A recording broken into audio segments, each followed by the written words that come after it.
Fala meus amigos, saudações vascaínas, começando mais um vídeo aqui no canal, eu sou o Juninho, você tá no canal Machão da Gama. Quinta-feira de M, né?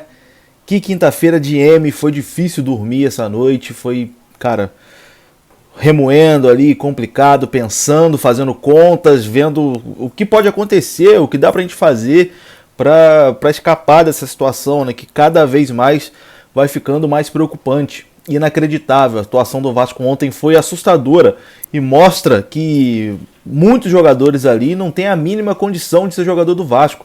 É o que eu costumo dizer, não adianta você contratar um monte de jogador que não tem condição de vestir a camisa do Vasco para compor elenco. Ah não, o jogador vem, mas não vai ser titular, vai compor elenco. Vamos citar o exemplo aqui, sei lá, Neto Borges. Ah, o Neto Borges não, vai compor elenco.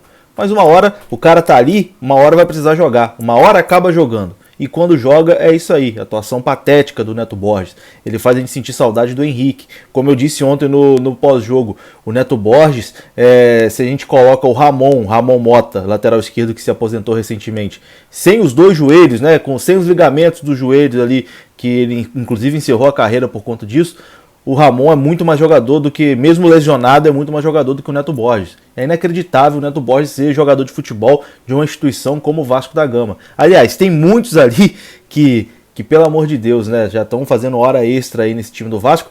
Não vou aqui ficar citando o nome também toda hora, porque infelizmente é o que a gente tem para jogar esse campeonato, né? Não tem como contratar mais ninguém, o elenco foi pessimamente montado por essa diretoria, tanto que está aí brigando desesperadamente contra o rebaixamento. Então não adianta aqui também ficar citando o nome toda hora, colocando aí torcida contra o jogador, porque até fevereiro, até a última rodada, vai ser esses caras aí, vão ser eles que vão, sei lá, tentar salvar o Vasco, né? É difícil, assim, eu acho que hoje a minha esperança está mais na incompetência de Fortaleza, Sport e Bahia do que na competência desse time do Vasco. Eu tenho mais esperança nas derrotas de Sport, Bahia e Fortaleza do que nos triunfos desse time do Vasco aí. A gente sabe que a camisa do Vasco pode ganhar alguns pontos sozinha, e é isso que a gente também se apega. Mas se depender desse elenco fracassado aí, a gente tá, meu amigo, a gente tá lascado, a gente tá no sal. E é inacreditável, né? É inacreditável. Hoje aqui, dia 21 de janeiro, o Vascaíno hoje vai ter que secar Fortaleza e secar o Sport. O Sport pega o Corinthians em São Paulo e o Fortaleza recebe o Santos com um time misto ali por causa da final da Libertadores. E é essa situação que o Vascaíno se encontra por conta desse time incompetente, desse time mal montado, desse time incapaz, que não tem condições de jogar no Vasco da Gama. Hoje o Vasco vai ter aí, o Vascaíno, né, vai ter que secar Fortaleza e secar o Sport, secar muito, né, Fortaleza e Sport, principalmente Fortaleza, que se Fortaleza empatar, o Vasco volta para a zona do rebaixamento. E é isso, né? Hoje é mais um dia tenso para o coração do vascaíno. Mas enfim, vamos ver aqui. Eu vou falar no vídeo aqui também sobre as reclamações, né, de Luxemburgo e Alexandre Pássaro, mas vamos ver aqui a sequência que o Vasco tem, os próximos 5 jogos do Vasco no Campeonato Brasileiro, e para ver como a coisa tá complicada, né, cara? A gente pega já no próximo sábado o Atlético Mineiro, tá brigando aí nas primeiras posições do campeonato. Na terça a gente pega o Palmeiras, ou seja, 2 jogos dificílimos, depois confronto direto contra o Bahia, clássico com o Flamengo no Maracanã e depois outro confronto direto contra o Fortaleza no Castelão. Então o Vasco tem uma sequência aí dificílima. A gente tinha esses 2 jogos para pontuar, principalmente contra o Curitiba, né? O Vasco tinha que ter vencido o Curitiba. Era o jogo que todo vascaíno somava ali os 3 pontos, perdeu. Ontem a gente ali até imaginava que sim, o Vasco poderia ser derrotado pelo Bragantino, não da forma que foi, né, daquela forma humilhante, ridícula, mas uma atuação patética. Mas enfim, como o Vasco deixou passar aí pontos idiotas contra o Curitiba, por exemplo, agora vai ter que se recuperar nessa sequência aí que é muito difícil, principalmente os 2 próximos jogos, né, contra Atlético Mineiro e Palmeiras. Mas, enfim, meu amigo, complicado demais. Estamos aí num buraco que tá ficando assustador, não, já é assustador.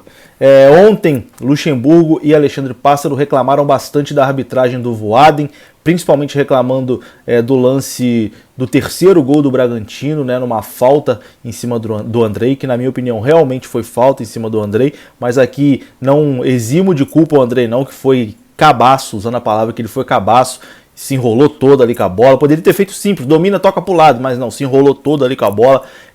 O Castan também enfiou uma pedrada, né? Aquilo não é passe, aquilo é uma tijolada que o Castan deu pro André. Então uma jogada de pelada ali, se a gente toma um gol desse na pelada de domingo, você leva uns cascudos. Inacreditável o Vasco levar um gol desse, mas realmente foi falta ali em cima do Andrei, que o juiz não deu. E o Pássaro, o Luxemburgo reclamou bastante, e o Alexandre Pássaro veio a público, né, reclamar ali, protestar contra a atuação do Voaden, em nome do Vasco e da sua comissão técnica, da diretoria e coisa e tal.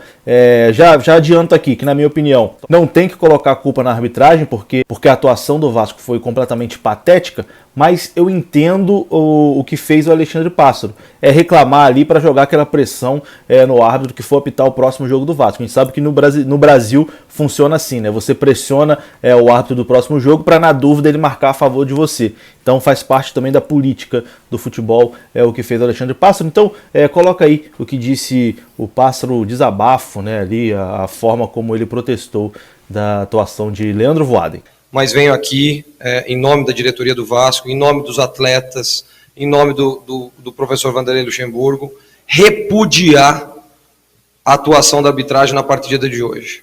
Tá?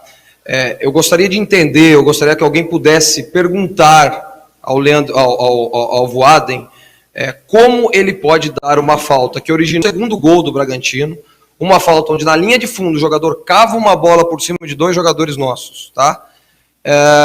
Tromba com dois, até tem o corpo de um, é o Neto e mais alguém, tromba com dois jogadores e ele dá a falta, e na falta é a origem do gol do Claudinho de fora da área, tá?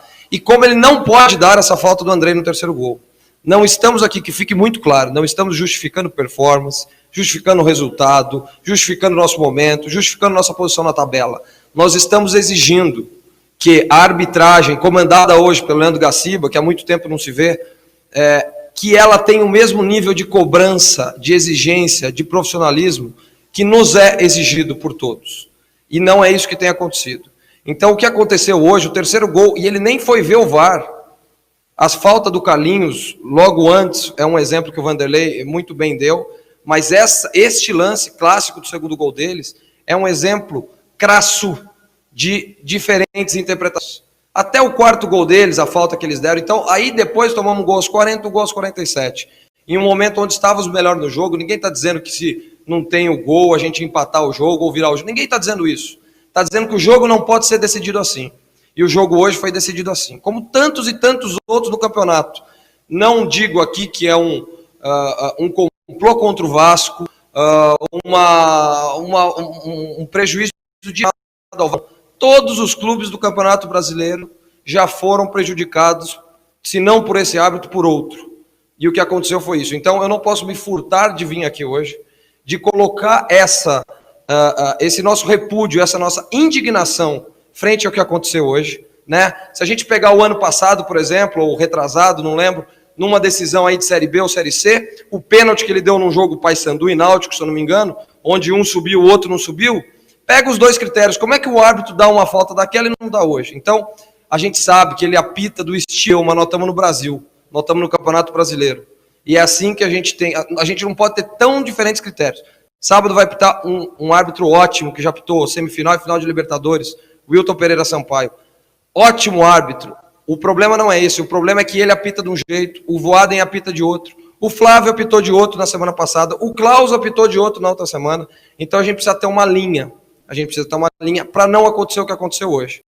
Então tá aí, né, como eu disse, eu acho que a reclamação do Pássaro é mais para pressionar próximos árbitros que forem apitar jogo do Vasco, né, jogando aqui, ó, a gente vai ser prejudicado todo jogo. Acho que é mais pensando nos próximos jogos do que para justificar a derrota de ontem, que foi completamente injustificável, uma vergonha. Mas quero a sua opinião, comenta aí pra mim, deixa aqui a sua opinião nos comentários, se o Pássaro tem razão na reclamação, a sua opinião é muito importante. E eu vou ficando por aqui, meu amigo, enfim, não tem muito mais o que falar nesse vídeo não, diazinho de M aqui para todo vascaíno, todo mundo aí bastante decepcionado e preocupado. Agora é torcer aí contra o Fortaleza e contra o Sport.